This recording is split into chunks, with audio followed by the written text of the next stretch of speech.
Mga kapuso, sa paglabas ng Typhoon Yolanda sa Philippine Area of Responsibility, wala pa po ulit bagyo sa loob ng PAR ayon sa PAGASA. At sa datos ng Weather Central, posibleng sa pagitan ng Vietnam at Southern China ang direktang tinutumbok ngayon ng bagyong Yolanda na kung saan ito inaasahang maglalandfall. Pero dahil malaki ito at lulusot po ito dito sa may Gulf of Tonkin, inaasahan agad na nitong maapektuhan ang mga coastal area ng Vietnam. Opo, Mang Tani, ngayon pong naghahanda na rin po yung Vietnam para sa Typhoon Yolanda. Posible po kayang kasing tindi ng pinsalang naranasan natin ang ihahatid ng Yolanda sa Vietnam? Maris, napakalakas pa rin itong bagyong Yolanda bago ito tatama sa Vietnam. At kahit na bahagyang humina ito matapos tumama sa atin, sa ngayon kasi isa na lamang itong typhoon, mahigit 100 kilometro kada oras ang kanyang taglay na hangin at hindi na isang super typhoon. Base yan sa Weather Central. Nung tumama kasi sa ating si Yolanda, balikan natin kung bakit napakamapinsala nito. Opo. Meron ito halos 300 kilometers per hour na bugso ng hangin at nagdulot ito ng hindi inaasahan na napakalawak na pinsala. Dito sa satellite na tinitingnan natin, Maris, ito yung mata ng bagyo, itong kulay blue. At yung nasa gilid niyan, nandyan yung pinakamalalakas na hangin na umaabot nga na mahigit 300. At kung titingnan mo, yung unang tama niya dito sa may Giwan, Eastern Samar, ito yung unang-unang nakadama nung mahigit 300 o halos 300 kilometro kada oras. So yan yung nagdulot ng napakalakas na hangin, matitinding storm surge at yung mga pagulan. Dahil napakalakas ng ulan nito pero dahil sa lakas ng hangin, halos hindi na naramdaman. At nagtuloy-tuloy yang kumilos pa west-northwest hanggang sa lumapit yan dito sa may Tacloban. At dito makikita natin, ito yung mata ng bagyo. Nandito sa gilid yan yung pinakamalalakas na hangin na talagang dito tumatama sa bahagi na yan ng Leyte hanggang doon sa may Palo na kung saan yung storm surge na umabot ng halos siguro mga 5 hanggang 6 na metro o 20 talampakan ng taas. Yun yung naramdaman at hindi lamang po yan inabot ng 1 o 2 oras.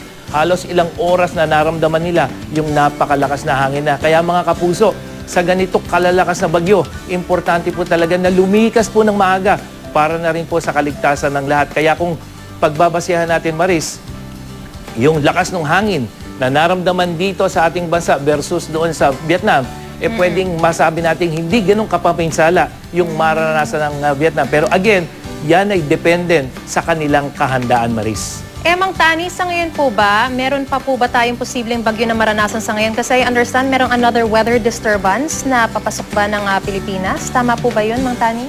Yes, Maris. Kung titingnan muna natin, yung ngayon ay buwan ng Nobyembre hanggang Disyembre, napakataas ang posibilidad na meron pang susunod dito kay Yolanda. At sa ngayon nga ay may binabantayan. Ayon sa PAGASA, meron silang cloud cluster na tinitingnan. Pero ito, para po sa mga naapektuhan ng bagyo, nasa labas pa po ito ng Philippine Area of Responsibility at posible itong maging isang low pressure area na papasok ng PAR bukas.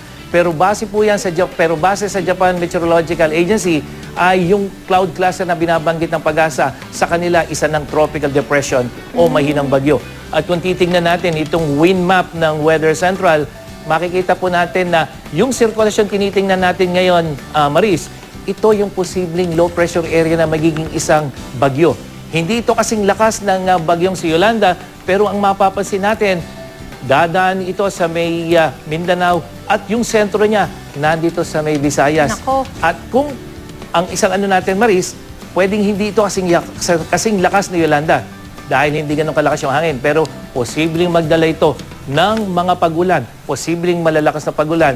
Sa ngayon, posible pa naman ito at pwede pa rin magbago sa mga darating na oras at araw, Maris. Pero sa ngayon po, Mang Tani, wala pa naman po itong epekto sa atin.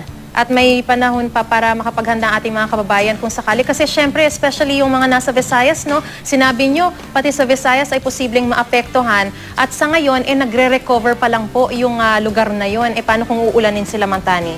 Tama yun, Maris. Sa ngayon po, wag muna pong mangamba yung ating mga kababayan dyan dahil ito po, tinitingnan natin ay ito yung forecast wind map, Maris, no? So, nandito pang ito sa may Pacific Ocean, malayo pa sa atin. So, kaya ngayon, yung sama ng panahon na yon, posibleng maging isang bagyo sa mga darating na araw. So, ngayon po, wala pang sama ng panahon na malapit sa bansa o nasa loob ng PAR. At base nga sa datos ng Weather Central, dyan po sa Kalakang Visayas, kung saan abala ngayon ng mga otoridad para sa pagbibigay tulong sa mga sinalanta ng Bagyong Yolanda at sa pagsasaayos ng kanilang mga ari-arian, yung mga ating mga kababayan, mahihinang ulan lang po ang inaasahan. Pero posible pa rin makaranas ng mga thunderstorm. At dyan nga sa Tacloban, Leyte, posible po yung mahinang pagulan hanggang bukas yan.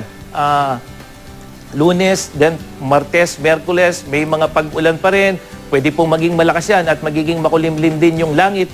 At pagdating ng Huwebes at Biyernes, maayos na panahon ang posibleng mangyari. At dyan sa Mindanao, mahihinang ulan lang din ang maranasan ngayong araw. Liban na lamang po kung magkakaroon ng thunderstorm, lalong-lalo na dito sa may northern section.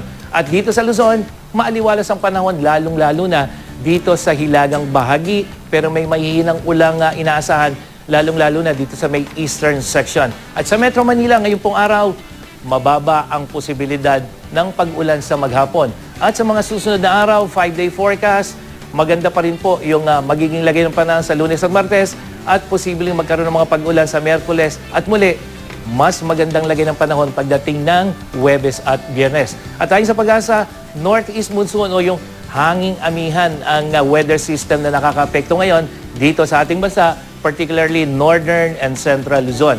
At kahit wala pong bagyo, nakataas pa rin naman ang gale warning ng Pag-asa. Seaboards of northern Luzon at sa western seaboard ng central Luzon na kung saan posibleng umabot sa 5 metro yung taas ng alon dito po sa mga nabanggit nating baybayin. Kaya pinapayon yung mga mangingisda at may maliliit na sakyong pandagat na huwag munang pumalaot sa mga naturang lugar. At para sa iba pang detalye, bisitahin ang GMA Weather webpage o i-like at i-follow sa Facebook at Twitter.